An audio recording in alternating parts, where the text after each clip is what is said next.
Welcome to Trigo.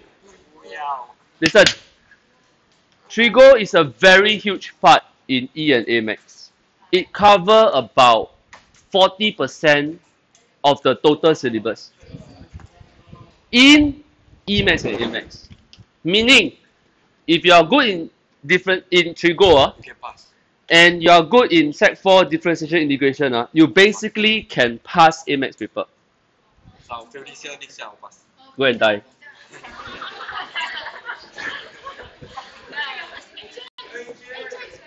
Oh, I mean, she's the one who made me angry. Hey, Jill, when you say right, like the thing doesn't record the other people's voices, right? It's okay, it doesn't matter. No, I mean I will go and die. I'll go and die. Right, now, shh. Okay, really no time. So, really, Trigo, you must understand. Don't understand, you have to ask until you understand. You cannot sit there and pretend to understand and look smart. No use. Okay, no use. So, because whatever I talk here links to A Max. Whatever I talk here, I will not go through in A Max. I will just continue in A Max. Okay, let's start. Now, first, I would like to start with something you know. And this is the lady that you are very familiar. Now, how many of you are not sure how to use this? Use, can, Forgot already. Okay, forgot, that means I will quickly explain. Let me introduce to you SOH. Now, SOH means sine, and I will use O over H. Because sometimes they forget. Okay, I will quickly run through and then you follow me. So, SOH means sine, then O over H. Alright? So, over here, you will write opposite. Oops.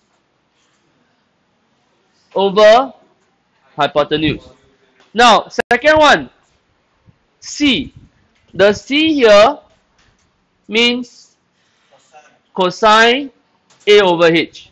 So they position the A and the H purposely like that, A and H, because A over H.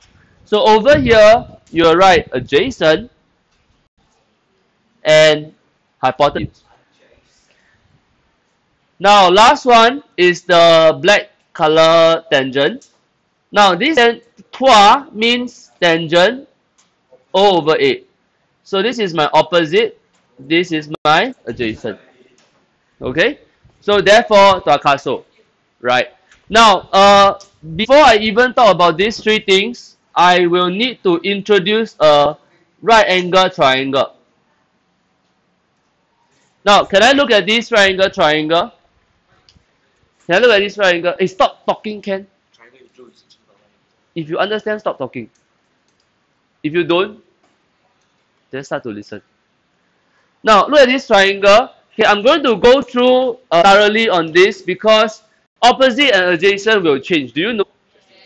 Do you know opposite and adjacent will change? Okay, let's try. Now, I need two colors. So, can you take out two colors? I start with blue. And I want to color X. I want to color X. Now, if X is my angle, it always take reference with the angle. If X is the angle, there's one side that never change, which is called the hypotenuse. Now, hypotenuse, can you write down? Hypotenuse is always opposite the 90 degree. Is always the longer side. So it doesn't matter whether you are looking at X or looking at Y. This triangle opposite is always hypotenuse, is always the longer side. It will not change. Now, can you also draw an arrow? Draw an arrow, take the angle, draw an arrow. Over here, because it's opposite the X. It's opposite the X. So we give it a very natural name opposite or O. So can you write down this is JK? Joking, huh? Okay. Now, if this is opposite, this is hypotenuse, the other length must be adjacent. KL. KL. So therefore, I have the 3, 1. Take out another color. This time round, maybe I'll take out a red pen.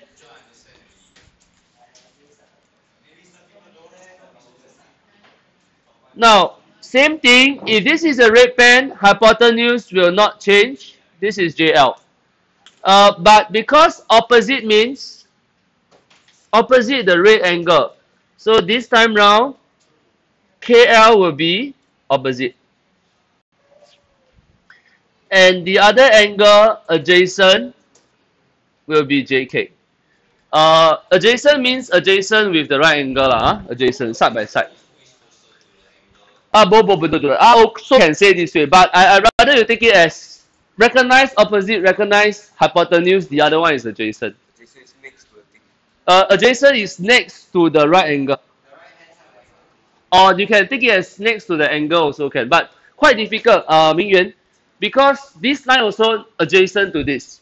This line also adjacent to this. So you take nearest to the side, right? I scared you say this is adjacent. Yeah, so I rather you recognize hypotenuse first, recognize opposite, the third side will be adjacent. Easier for you. Now, let's go on. Example 2. What is the red line doing? You all don't have red line, right? Okay. Now, S.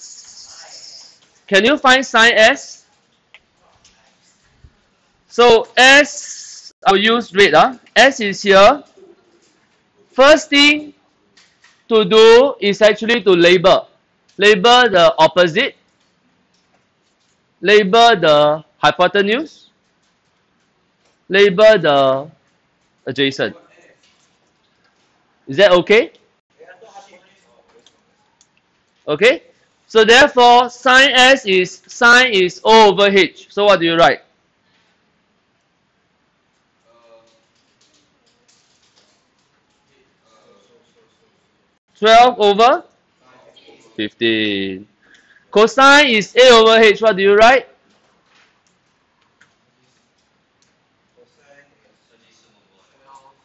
What? 9 over 15. Tangent?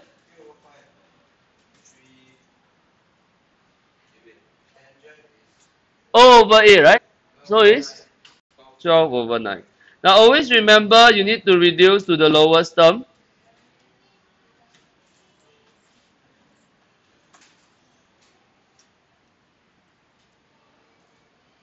I write small because I know you will reduce to the lowest term. I just write it like that. Now, if it's U, then it is totally different answer. If this is my U, then my opposite will be here.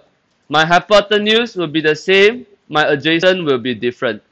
So therefore, 3 answer for sine. I pause the video now. You try. Okay. So Nigel, go and check that this is correct. And what is this? You all have? Oh, only I have. Okay, never mind. What is that? This one, right? Okay.